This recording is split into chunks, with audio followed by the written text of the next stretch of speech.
Welcome back to Short Time with Vin and Dave. Vin Ebnu, Dave Crossan with you here on Memorial Day Sunday. And we're talking summer, we're talking summer safety. We've got a man here who knows a couple things about safety, and that is Toms River Police Chief Mitch Little. Chief, good morning to you. Happy Memorial Day weekend. Morning, guys. Good morning. Thanks for being here. My pleasure. So we want to talk, have some fun this morning, talking about the barbecue and the summer season, and of course talking about some summer safety so that we can all have a safe, happy, and enjoyable summer. So I want to talk first just on, because it's still somewhat fresh with the recreational marijuana and everything and the DUIs. I know it's a concern that we addressed last week with Point Pleasant Beach Mayor Paul Knitra and some of the ordinances they have there. But what concern do you have with some of the possible leads of DUIs or DWIs on the roads in Toms River this summer, either on the mainland or more towards Ortley Beach and so on? Sure. Well, obviously we're concerned with any kind of driving under the influence, whether it be marijuana, alcohol, prescription drugs, anything that alters your behavior. We're very concerned about. And with the amount of traffic we get over the holiday weekends, it's even more important than normal to really be safe. It's supposed to be a good time, and we do all have a good time, but we have to make sure we do it responsibly, obviously. And a lot of people, we just had an incident in Long Branch where they had over 5,000 people show up, and it got into almost a riot situation because it was just a flash mob that came in, and it got out of hand. So we have to make sure that doesn't happen. And we have to be cognizant of the residents that rent and bring their families in and want to enjoy the beach and our location for their holiday weekend. And everybody has to be respectful of other people's privacy too, They're not out here just party. Right. There are other things to do, and that's what we get into a battle sometimes, because we have people that come down and rent with their young kids and families, and their goal is to have a nice house to stay in and walk to the beach and enjoy their day at the beach. And then we have other people that come in and want to be rowdy all night long till 2, 3 in the morning, and then those other people want us to put a curfew in. Right. I was like, well, how can we lock up your kids at 9 o'clock at night when they're here for a vacation to actually enjoy the beach? And we do have a little problem on the north end with the Wawa, where people hang out normally longer than they should, and we get a lot of complaints up there. So we're constantly up there trying to get rid of people that are loitering and hanging out, making all kinds of noise and things like that. But everybody wants us to put a curfew in. And we can't. Unless we do a curfew town-wide, which we're not about to do. The only other time we could do is state of emergency. So when we had COVID, we were allowed to put a curfew in certain locations because of the congregation and the amount of people that are huddling together. But obviously we don't have that this year. So to the point you made about the north end, and I know that's come up on the last couple of years as well with from the department, with some of the youth or teens or so kind of gathering in that area during late hours. Do you have to add more patrols in that area? Do you have to kind of keep an eye out for things could pop up? We do. Normally we have a certain amount of patrols, changes in the winter, so we go down to minimums. So we have a police car on each end of the beach. We have the north end officer and the south end Ortley officer. But in the summer times, we definitely pad that. We add more officers. We have Class 1 officers. We have basically we call it a power squad, where we put other officers on the beach. We have quads. We have bicycle patrols, obviously roving patrols with police cars, and then we're putting on this power squad to deal with those kind of issues, to give everybody a good quality of life. So they are going to see a major presence over there this summer, and especially with our first aid too. We're going to make sure we have a first aid rig stationed just on the beach, so we don't have to worry about traffic getting over the bridge and any kind of delay, because obviously people's safety is our concern, and we want to make sure that everybody gets that too, and fire department coverage and things like that. Now, throughout the summer months as well, obviously, with patrolling in the area, obviously, even as you mentioned, people want to have a good time. Certainly nothing wrong with having some parties and, Sure. Getting together in backyards, without causing a disruption or any kind of chaos in any part of Toms River, including on the north end and everything as well. But what are just some reminders that you want to get out to people, either people who obviously live in Toms River or people coming here to vacation throughout the summer months, maybe people who just came down starting this weekend, Memorial Day weekend, to their rentals and everything, just with trying to say somehow it's okay to have a good time, Sure. but make sure you're being respectful of everybody else around you, and exactly, that's not very blocking true. up the road. That's very true. Like we don't want to go out and be the fun sponge. We don't want to kill anybody's good time. We understand when people get together. People do like to drink. Again, sure. Just make sure you stay there and do it responsibly. And as long as you're not invading someone else's privacy, that's really all we care about. And we want to maintain our good relationship with our public and our kids, because we have to have a good relationship with the kids. We can't be writing summonses to everybody that, steps slightly out of line. We do give a lot of consideration to, who we're dealing with. We understand that there are residents. We have to understand that, tourism is very important to our community, and we have to understand that those people coming in here are supporting us. They're spending money. They're enjoying our beaches and all our other amenities, and we have to make sure that they stay respectful to each other. Obviously, respectful to us would be nice too, and responsible. And there's a balance. We make sure that there's a balance between having fun and stepping over that line, and we get it.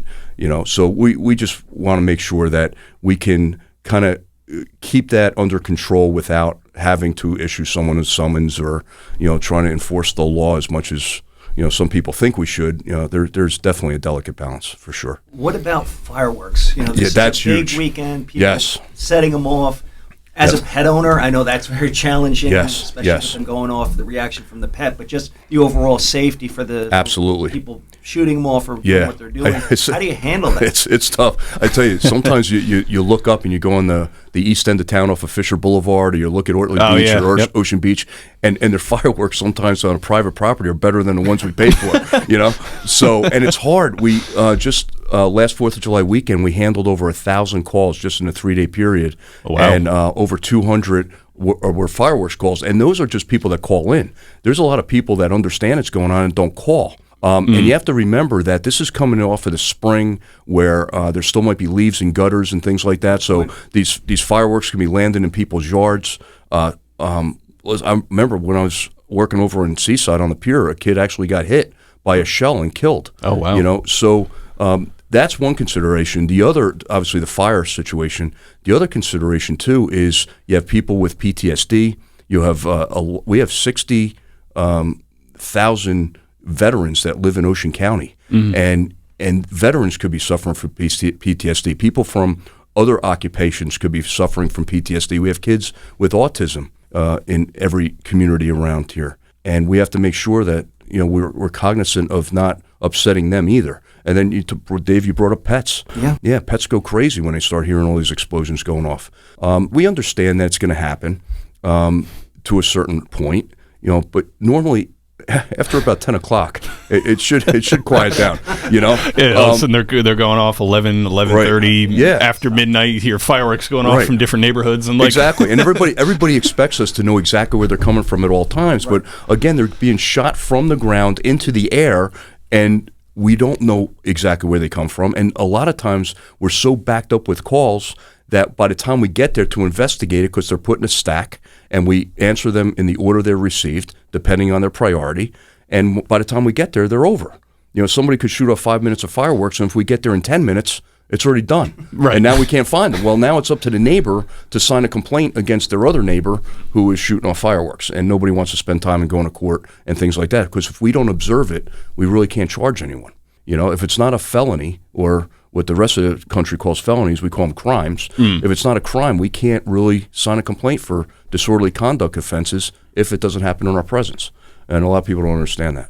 So if somebody is bothered by fireworks, obviously you mentioned the veterans or people with dogs, or just people who, at some point want to get to bed before before the sun rises. Should people be calling a certain number with the police department to say, hey, somebody's continuing to shoot off fireworks, I'm concerned for my safety or the safety of my yard or family? Sure. Yeah, the normal number. Obviously, try to reserve 911 for a real emergency. Sure. But if it's a complaint, a quality of life type issue, call our 732-349-0150 and then hit extension 0. That'll give you right to a dispatcher. And then again, we'll put that call on the stack, and we'll get there as soon as we possibly can to try to investigate and try to catch people in the act if we can. And certainly there are inherent dangers with, if you're not professionally trained like they do, the Beechwood fireworks or wherever else, where they're shooting them off, you're doing it in your backyard. And certainly Jason Pierre-Paul since what happened with him. Right. He's certainly become an advocate for don't do this kind of thing. So, aside from the noise factor of it all, I mean, what concerns do you have with people getting hurt? Even, I've done this before. I've shot him off and everything's gone fine. We know how far away to keep it, but there's always that one time where there could, God forbid, be an accident. Absolutely. Too, with like the drinking, people taking chances. Exactly right. That kind of makes things drinking more and dangerous. Fireworks don't mix. That's not a good combination.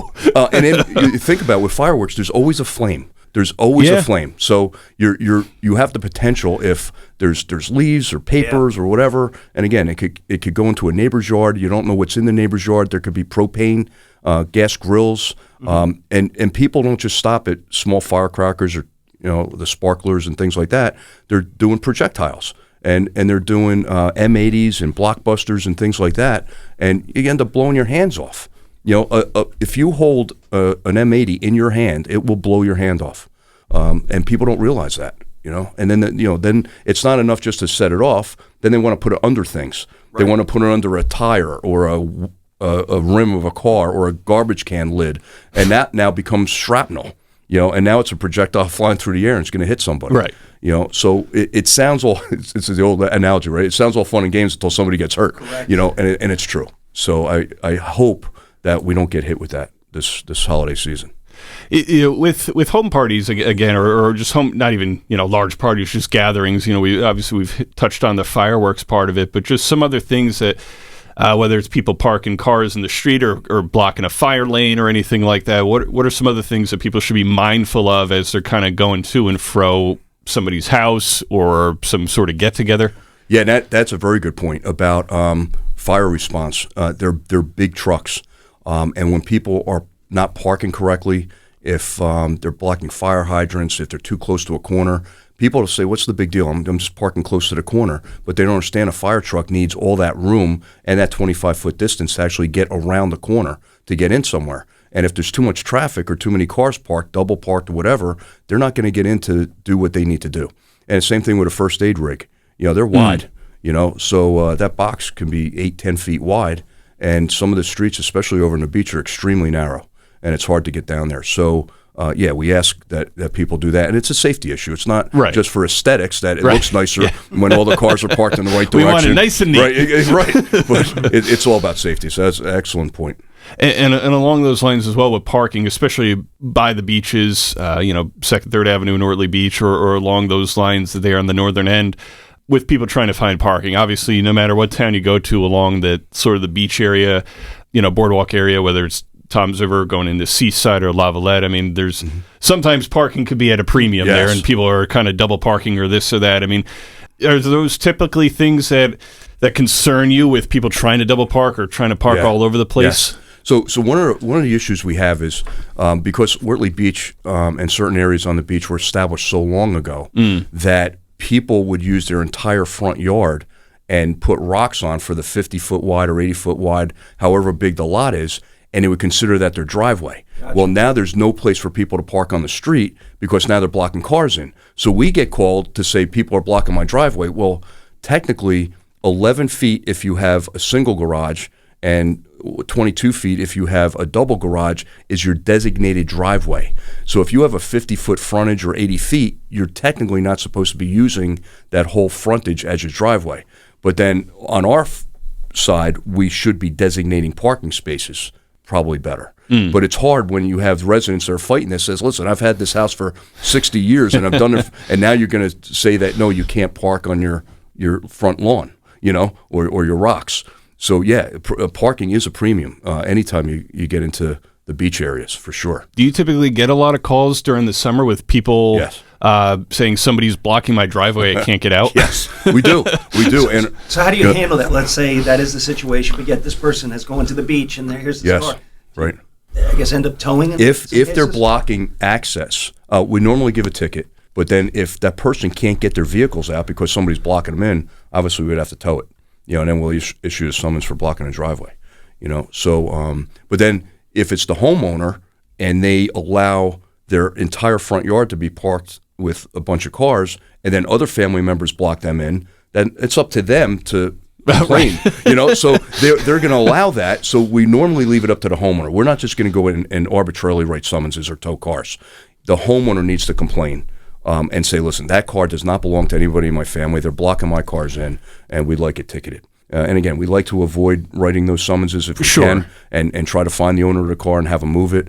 But because parking is such a premium and people do want to go to the beach, it makes everybody's life miserable. Because all they're trying to do is have a good time and go to the beach, and now they can't find a place to park. So it's tough. It really is. There's not a lot of mass transportation in our area. We do have certain things that we do. There's Uber, there's taxis and things like that. Right. But and there are options. But a lot of times you are loaded. When I see these people walking with everything they own on their backs, their beach chairs and the little kids and all the toys and the carriages and things like that. I mean, you have to pack a lunch just to get to the beach. Seriously. So.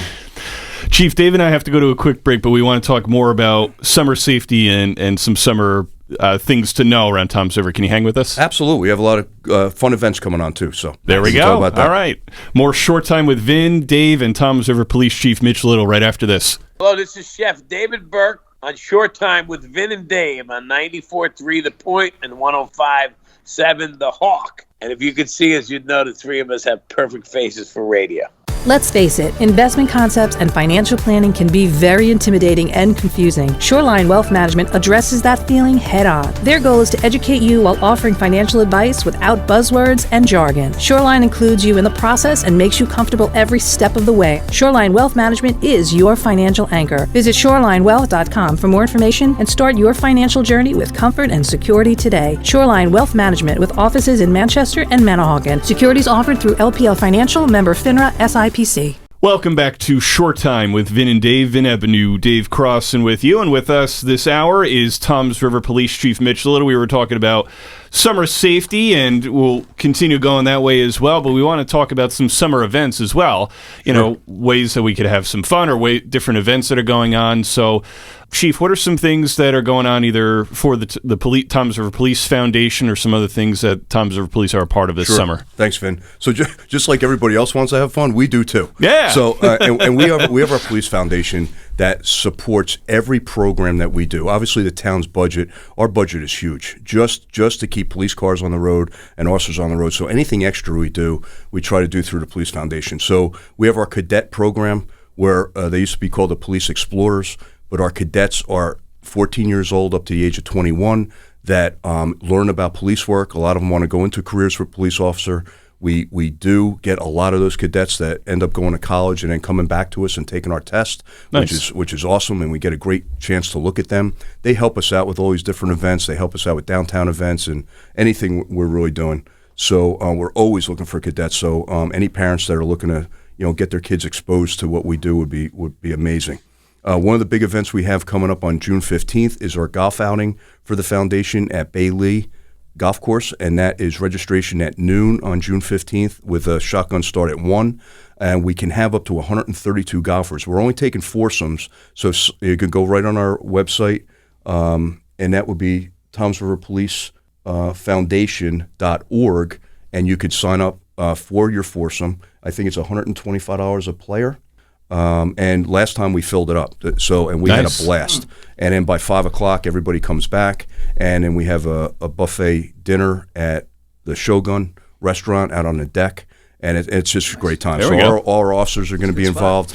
Yeah, it's great. We have all the different organizations that support us are going to be there. Our retired officers come out, and sometimes we'll even pair up. Sometimes the newer officers with the retired officers. There you go. So everybody can learn a little bit about each other. And then we also have Pine Belt is going to be having a car giveaway for a hole-in-one. So hopefully somebody will get a hole-in-one and win a car. There you go. That'd be nice. That'd be awesome. That would be nice, right? Yeah. We are also having our youth camp. So every year, this is going to be, I think, our 7th or 8th year that we've had our youth camp. Nice. And we take Toms River students, Toms River residents, anywhere from 6th, 7th, or 8th grade, and they come and they basically do a boot camp with us for the week in This year it's going to be July 11th, but we're accepting applications up until June 15th, and it fills up fast. We're already halfway filled up. Wow. So every year, again, that's 50 more kids that are now our buddies and our friends. And last year we had 50 kids sign up, and 50 kids showed up every single day, and they graduated 50 kids. So it was awesome. We even go to High School North Auditorium, and we have a graduation ceremony, just like the police academy. They get exposed to EVOC training, which is going in a police car, and the officer's driving through an obstacle course. They do a ropes course. They have state police helicopter comes in. They spend some time with the fire department. Sometimes we go out to Lakehurst, and we get to learn about the Hindenburg and some of the things they do. And there's also a video. If somebody wants to see what it's like, they can actually go on that Police Foundation website and see video from past years on exactly what we do. And it's great. I always tell people at graduation, the kids come in all sloppy, like you're going into the military all sloppy, and you come out really sharp. And I tell the parent, this is a good time to have your kids clean your room and fold their socks, because they're going to listen to you. And it's fun. Some people are apprehensive, but my son has gone through it and absolutely loved it. He's now a Class 1 officer with us. Nice. And he's patrolling the parks, and I always joke around. He's keeping the squirrels away from the turkeys and the ducks. But yeah, I mean, these kids come back to us, and it's great when they come back the next year, and they're kind of like alumni, and we see them again, and we see them in schools, and they recognize the officers, because we have 5 squads of 10 each, and an officer is now their squad leader. So they stay with that officer throughout the whole week. Oh, wow. And obviously they compete against each other, who's going to be the best squad and things like that. Sure. And they have a blast. So, and then we have in August, so we have a lot going on. In August, we have our National Night Out. National Night Out is supposed to be for law enforcement agencies to bring the community together and show everybody what we do and who we are, which is great. So through our TR United, which stands for Toms River Uniting Neighbors in Town Every Day, we're doing a separate component to this. So instead of just having our equipment out and getting to know the officers, we're also inviting the public out for every culture that is supported through Toms River. Come out and have a booth where you can have traditional dress, you can have display your traditional art and traditional games. Good idea. And then we do it at Huddy Park, so it's right on the other side of the bridge. So when you go over the bridge from where all the food trucks are for all the cultures, you walk over the bridge and you literally land in culture land. So every booth will have its own culture, and we give out passports. So kids and families go to each booth to learn about those cultures. That's awesome. Because we have Muslim culture here, we have conservative Jewish, Orthodox Jewish, we have Hindu, Catholic, Protestant, you name it. And it's beyond religion, right? So we have a lot of walks of life here. Yeah. So this gives everybody an opportunity to actually know about each other. And then by the time they walk around the entire world and get to know each other, they come back to our booth, and then they get a prize from Toms River Police Department. Oh, we have there an you go. obstacle course set up where kids can work together. We have a police car set up. I like that. So we have, it's awesome. Yeah, we that's have fun. kids sitting in a driver's seat, kids sitting in the passenger seat. We blow a whistle, they run out and they do an obstacle course, and they compete against each other, carrying oxygen units and doing rescue techniques and all that. It was great. And then we also have a booth set up, a gazebo, where each culture will allow their kids 15-minute blocks to do traditional dance, traditional songs, anything of art that they think would benefit or show people what their culture is. I remember one time the Greek Orthodox Church was out there doing a dance, and I saw a Jewish rabbi walk by and say, you know what's funny? That's the exact same dance we do. Oh, wow. And they never knew that because they never saw each other's culture before. And it worked out great. And when you see a Muslim kid or a Hindu kid or somebody from another culture watching our Irish pipe band, and it's something they've never seen before. Right. And they're just amazed. And it's awesome. We just have a great time, and it's a great night. The first night we did it a couple of years ago, we thought we were going to get 50 people. And within 45 minutes, we went through 200 passports. Wow. And we had over 1,000 people show up. That's awesome. And last year, I think we had about 3,000 people show up. And that's through the course of 4 hours. Sure. But it was amazing. A lot of positive feedback from it. And it does. I think a lot of the problems we have is misunderstanding. So if everybody understands why certain cultures do the things they do and how it originated, and some of these cultures go back thousands of years, then we start to understand, okay, Sure. now I understand why we can't eat certain things or do certain things. And we find that we're more alike than we're different. And then, say hello when you see an officer. Introduce yourself. We try to do coffee with a cop. Oh, yeah. And one thing we said was, that's great. We get officers to meet the public, but typically when somebody was running into Wawa or McDonald's or something, they want to get in, get their stuff, and get out, right? And you see a bunch of cops standing there, and it's awkward, right? So what we're going to start doing when we do this again, we're going to start having giveaways. Like, hey, here's a gift certificate. Have a meal on us. Nice. And that can be the interaction. That's fine. Sure. So we have to find that balance. So we try a bunch of different things. Some things are fantastic. Some things need some tweaking, but we're not going to stop. We're going to keep doing what we can do to build that relationship with our public. And I got to tell you, our community has been amazing. We have a community affairs bureau now. Jillian Messina is the public relations side of that, and we have Lieutenant Gene Pachonsky, who actually does the events and gets the officers there. And then Jillian is responsible for promoting that event and then sharing it later, and obviously helping organize it as well. And we have Neighborhood Watch that we do. So we invite the public in the first Thursday of every month, that they come into our headquarters, and then Officer or Lieutenant Pachonsky will go over what the crime was for the last month, what everybody can do in their neighborhoods to make things safer or better, and it goes over great. And I do a guest appearance every once in a while and do my thing. Very nice. So it works out great. And car thefts have been huge in this area, and they're professionals. Right. They know exactly what they're doing, and we can't get the word out enough to lock your cars. Just lock your cars. They understand that the high-end cars, if it's not locked, the mirrors will not retract, and they stay out. So when these people drive around and they see mirrors out on a high-end car, they understand it's not locked, so they'll go inside. And what else do people leave inside? Obviously their personal belongings, but they'll also leave their garage door remote in the car. So they'll hit the garage door remote and get into the house, take the keys for the cars, and then even steal them out of their own garage. So people have to make sure they lock that car, take the fob inside, and put that in a safe spot. Registration in front of the address of the person. Yeah, there was that incident recently on Vincenzo Drive. Somebody tried to break into the car, and that didn't work. They tried to break into the house or the other way around. And more often than not, they're going to confront the actual homeowners. Yeah. Somebody's going to get hurt. And people are going to want to protect their property. So just if we could just convince everybody to please just lock yourself, because they are criminals of opportunity. They're going to go for the easiest targets. So they're going to pass by the thing that's locked, and they're going to go to the thing that's not. So that's what we have to be careful of. Do you find that with the car thefts, because obviously not just the Toms River issue, a shore issue and a state issue with car thefts and vehicle burglaries and everything, it's the simple advice that yourself and a lot of other chiefs have set out there. Lock your cars, bring your valuables inside, lock your houses. Right. Some of these things are still happening. And to a degree, I guess some of the criminals are still trying to break in anyway and, steal what they can and steal the vehicles. But do you find that it's taking place in more residential areas, or more of like the store parking lots or by the beaches or anything? We're finding more residential. Luckily, a lot of people have the Ring doorbell cameras. Oh, yeah. So that's capturing a lot of footage. But unfortunately, the people that are committing these crimes are all hoodied up. They're wearing sunglasses or whatever. You can't really see them. We can't identify them. Sometimes there's identifying sneakers or marks or things like that. But they're stealing a car to go to get another car. So even if we run the plate, it's coming back as a stolen car. So it's not coming back to ownership. So a lot of these, and I think if come out of Newark, it seems to be the most popular place where criminals are coming out of stealing cars, and then all of a sudden, whatever town the car is stolen from, it ends up on a random street out in Newark. Yes, or they live locally around us, and then they're taking them to Newark to get on a container and shipping them overseas or whatever. So it's a huge enterprise, and the main thing, people don't ever think it's going to happen to them.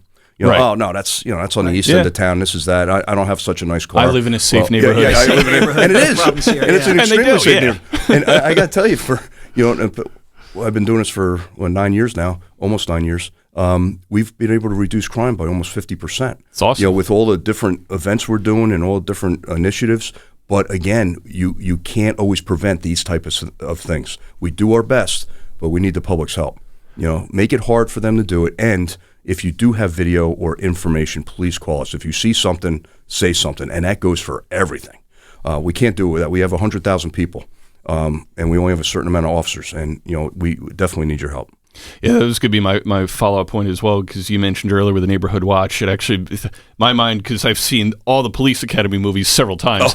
The Citizens on Patrol. Right, exactly right. Citizens on Patrol. Yeah. With having eyes and ears everywhere to help out an officer. I mean, I guess if you happen to see an officer nearby, it'd be certainly convenient to say, hey, here's what I saw, here's what I heard. Sure. But is it dialing the direct line that people should be going to? Absolutely. Because, they never know. They think, they're probably too busy. They're not going to be here in time anyway. You never know. We could be right around the corner. Okay. And if you don't know our 7-digit number, call 911.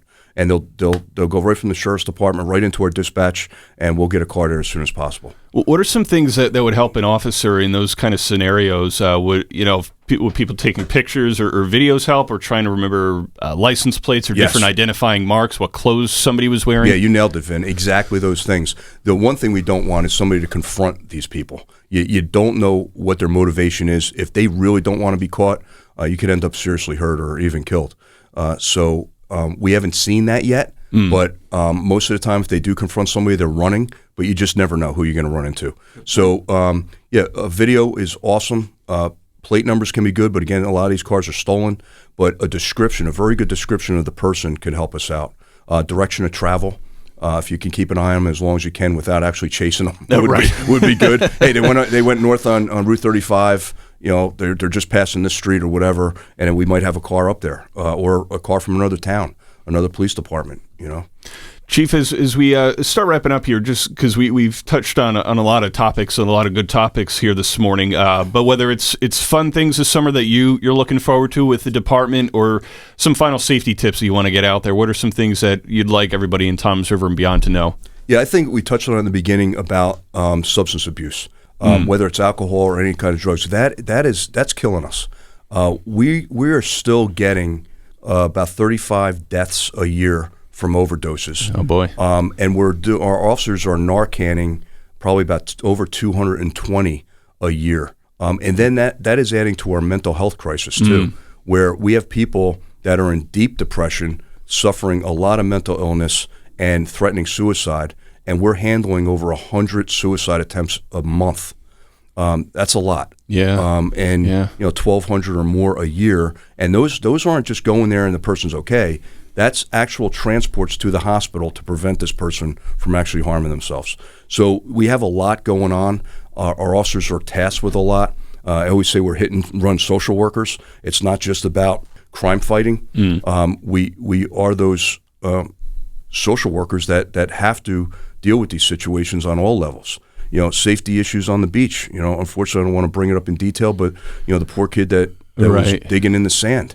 It goes without saying that we don't have to preach that not to do that, but this poor kid was doing what he thought was fun, and and dug a little tunnel and had 10 feet of sand piled on top of him, and if you go in the sand and just have a foot of sand on you, you can't even breathe. And what this family went through, and what the firefighters and the EMS and what our officers went through trying to rescue the daughter and the son, it was horrendous. So we get faced with a lot, and if we can get the public to try to understand some of these things, try to help us by not getting involved in those situations. Parties, like you said, it could be somebody that's never tried a drug in their life, and then at a party they're going to try something because alcohol's not doing it anymore. Somebody's got an Oxy on them or a Percocet or something like that, and they're going to grind it up, and it looks like heroin, and it just snowballs. And there's a million different reasons why people get involved with that stuff, but don't do it the first time. And that's the only advice I could give. Chief, now thank you for you and your department with Toms River Police for doing all you're doing. Certainly with the tragedy on the beach last week, but through year round on the beaches, boardwalks, throughout the course, through all of Toms River, and doing what you and your officers and everybody within the ranks do to protect us here in Toms River. Thanks, Vin, and thanks, Dave, and as always, thanks for having us and supporting us like you do. Always, we couldn't appreciate that more. We have a great relationship with you guys in the media, which is awesome, and we need people to follow us. Follow us on our Facebook, Instagram, and Twitter.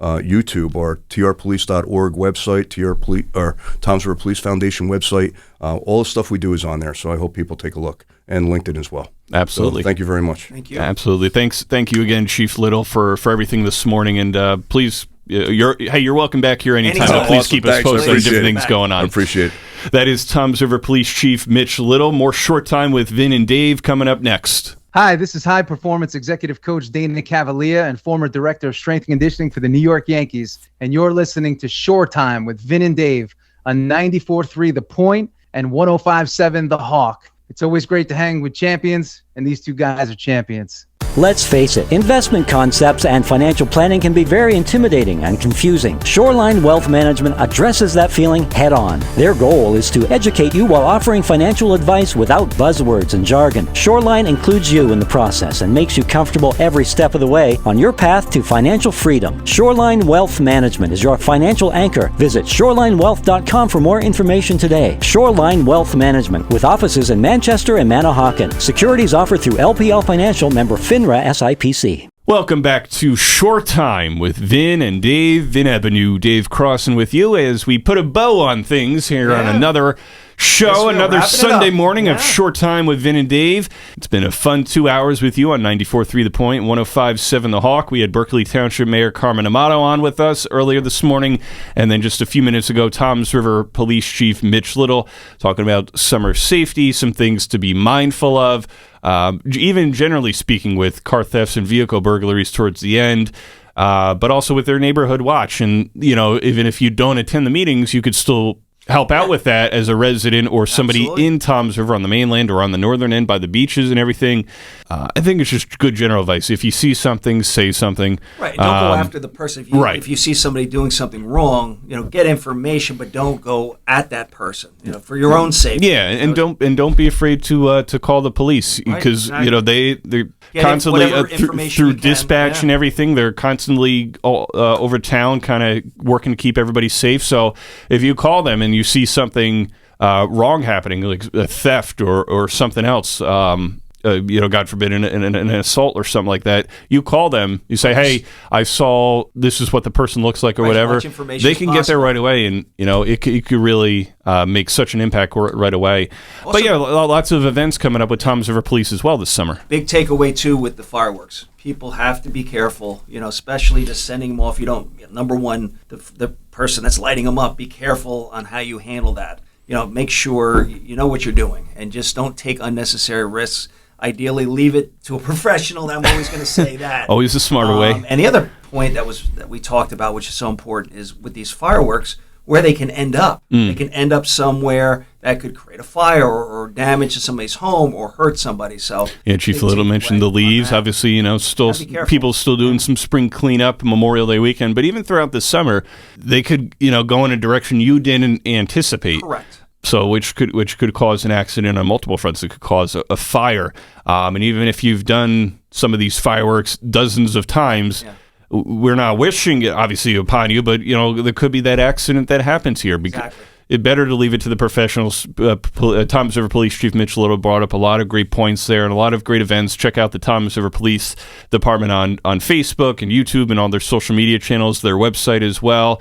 So they got some events coming up this summer, and we'll have some of the links for you as well up on our app and our website. We'll get that out for you there as well. So it's important to be safe. We want to, and like Chief Little mentioned, the police aren't here to bust up the fun. They just want everybody to be safe. Yeah, everybody wants to have fun. Everybody wants to have a good time. But just be alert, do the right thing. Obviously, and we've mentioned it as well before with Jason Pierre-Paul, the former New York Giant, now Super Bowl champ with the Buccaneers, won a title down there. He's since that accident has happened, he's been making that push. He's working to say, don't do it. And lots of towns, and they bring in their professional companies, like the famous Beechwood fireworks on the 4th of July, and other towns as well. They bring in the professionals to do it because they know how to properly handle them and where to stand and stuff like that. So just go see it. There's lots of fireworks shows, not just 4th of July weekend, but different towns do it. Ocean County, Monmouth County, wherever. Maybe it's like a Wednesday night fireworks kind of show. Like, let's go to the beach and check out some fireworks. There you go. There's your fireworks fix. There it is. So be safe. have a great Memorial Day weekend, Memorial Day tomorrow. And, one thing I will mention as well that we like to do, Dave, on Memorial Day, my family is go to the Brigadier General William C. Doyle Cemetery down in Wrightstown, Burlington County, which sort of is on the border of Ocean County anyway. So if you're in the New Egypt area, it's like a hop, skip, and a jump. Reason we like to go there, my grandfather, my dad's dad, Frederick Ebenau, was a corporal in the Army during the Korean War. Oh, wow. Okay. He's buried there, and my grandmother, who passed 4 years ago, is there as well. But one of the things they do, they decorate the entire cemetery. I believe it's the Boy Scouts or somebody who comes in, put little mini flags around each of the headstones around the cemetery. It's a really beautiful sight. So we like to go there and see it, and obviously visit my grandparents and everything as well.